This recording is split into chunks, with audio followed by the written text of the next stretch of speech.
everybody. Welcome back to the Full Court Press. I am your host, Drew Duncan. We're live on 99.5 ESPN Radio, Emporia's home for sports. Facebook, Twitter, and Instagram is all at Drew Duncan83. You can find us at 995ESPN.com. You can also find us on social media. That's 99.5 ESPN. And you can listen to me anytime, any place, anywhere by going to Spreaker and looking for Drew Duncan.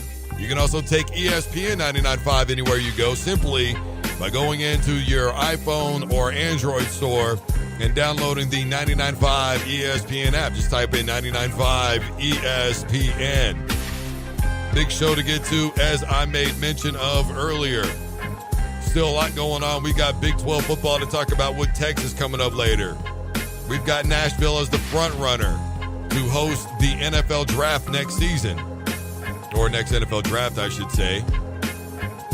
In the meantime, there is an opportunity, it appears so, for one Kyler Murray, who is projected to be the Big 12, or pardon me, OU's quarterback going into this offseason. Now, to this point, Coach Riley has said, look, I'm not going to comment or worry about it. I'm just going to, when it happens, if it happens, it'll happen type situation, basically. Kyler Murray's not really saying a whole lot other than I've got choices to make, et cetera, et cetera. So here's the deal. And I'm telling you what, if this happens, this could really blow the Big 12 wide open because I've already said with, 20-plus draft picks in the NFL coming out of the Big 12, none the least of which is Baker Mayfield, Mason Rudolph, et cetera, that I really felt the Big 12 was going to be wide open this year. We've had people on this program, Pete Mundo, namely, of Heartland College Sports, who said that he believes that Will Grier in West Virginia is going to be the alternate front runner that could surprise a lot of people in the Big 12. Be that as it may, as my former counterpart would say, here's the situation and here's why it could be enticing. And I'm going to try and explain this the best that I can because I've read several different articles about this.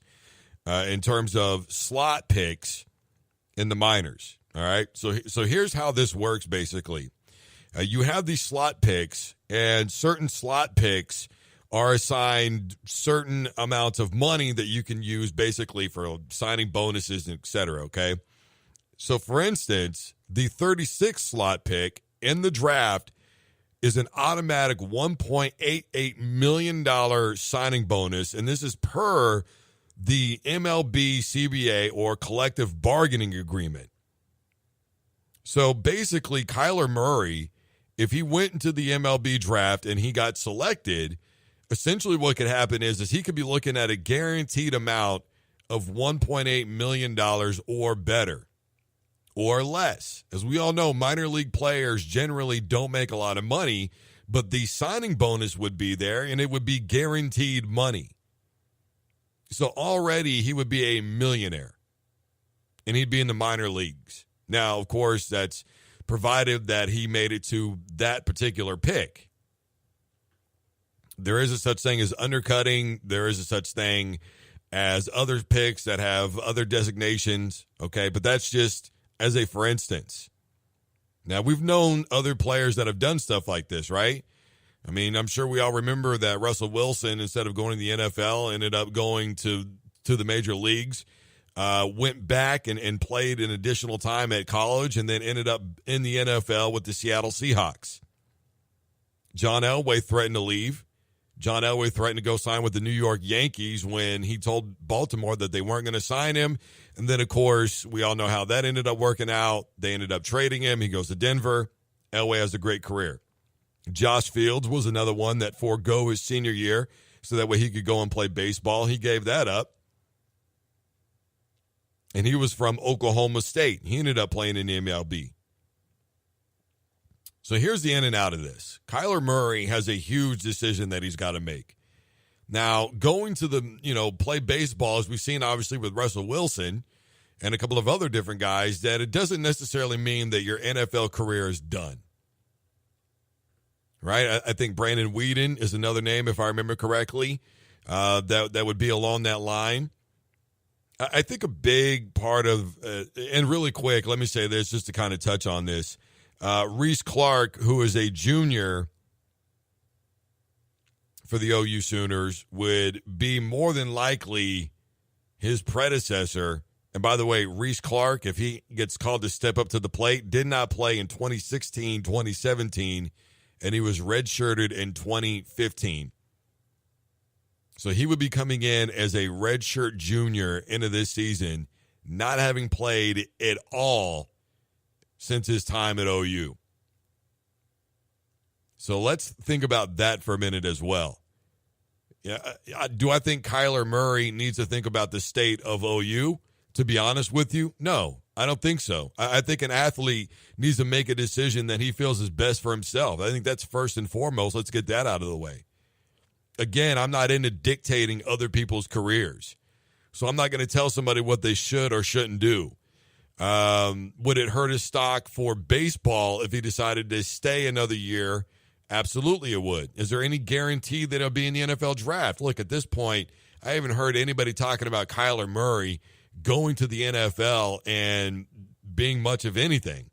But there again, you have limited film to go off of. So there's not a lot to work with in terms of that. So his senior year, he may lose some stock in baseball, but he could gain stock in the NFL. Of course, a lot of people will tell you that in baseball, the injury risk is far less than it is in the NFL. Though it is more games, it's higher pay, so they'll tell you it's higher risk less risk and more reward when it comes to baseball. So Kyler Murray's got to make a choice for himself. Where it puts Riley and company for the OU Sooners, look, let's be honest, they're going to be in a very precarious situation, and if he leaves, I don't think anybody's going to be talking about OU as the front runner to be Big 12 champions this season. I mean, if you ask me right now, it's already a toss-up as is. With Kyler Murray gone, you're talking about an 8-4 season.